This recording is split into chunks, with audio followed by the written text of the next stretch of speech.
हल्ली राहुल गांधी बोलतो का त्याच्या मागून आरडी बर्मन बोलतो तेच कळत नाही. काय काय ऐकू ते येते. आणि ह्याच्यावरती यांची बाजू घेणारे हे इकडचे ते आवाड काय पण खेळा नागाने फणा काढावा. आता उद्या काहीतरी बोलेलच डसू शकतो बिसू शकतो वगैरे वगैरे. ये शेपटा धरतो गरगर फिरवतो फेकून देतो. लव्ह यू असं मी मायकल जॅक्सनचं बघितलं होतं. लव्ह यू असं त्याने केलं होतं. कुठून आवाज काढतो मला काही कळत नाही भाषणामध्ये.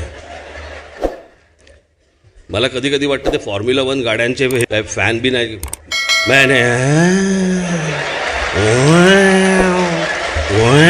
कुठून त्या गाड्या जातात का आजूबाजूनी.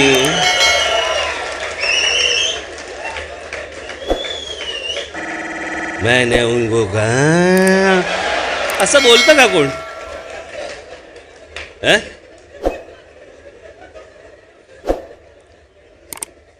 आता देवेंद्र फडणवीस त्या फुग्यासाठीच आता मग त्या दिवशी आपलं भाषण झालं. भाषण झाल्यानंतर मग काहीतरी बोलायलाच पाहिजे समोरून. मग तो हवा गेलेला फुगा एक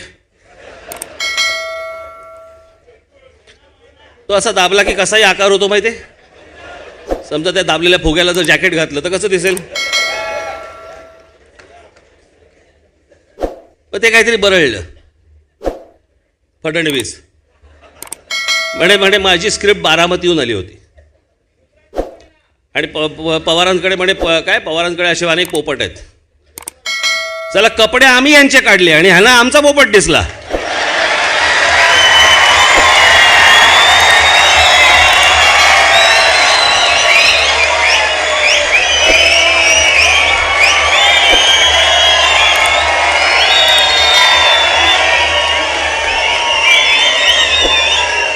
मला काही कळतच नाही.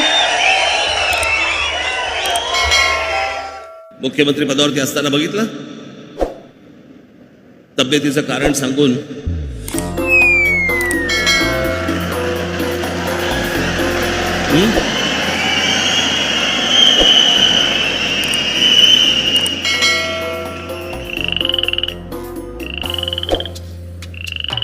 एकनाथ शिंदेने रात्रीच्या रात्री जी काय फिरवली कांडी आता फिरतायत सगळीकडे. जंत पाटील आता जंत पाटलाला काही सांगा चकित चंदू. एकदा मागे गृहमंत्री असताना मी त्याला सांगत होतो ह्याच सगळ्या गोष्टी सांगत होतो. म्हटलं अहो जरा एकदा त्या बेरामपाड्यामध्ये जाऊन बघा एकदा ह्या सगळ्या वस्तीमध्ये जाऊन बघा. इकडे म्हटलं अत्यंत भीषण अवस्था आहे म्हटलं तिकडे. कधी म्हटलं तिथे कुठे शस्त्र असतील बॉम्ब असतील. खरे की काय मला काही कल्पनाच नाही. सतत चेहरा चकित चंदू. आश्चर्य झालेलं असं सारखं आश्चर्य.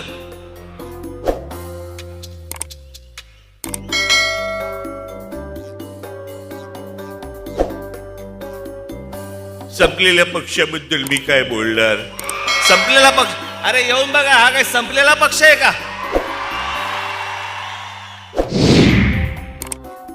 ते संजय राऊत कितीही बोलतात आणि सगळ्याची एक ऍक्शन असे. तो असा त्या सगळ्या ह्याच्यामध्ये तो काय हुआ ये तो बात है ऐसा करते था ये करते.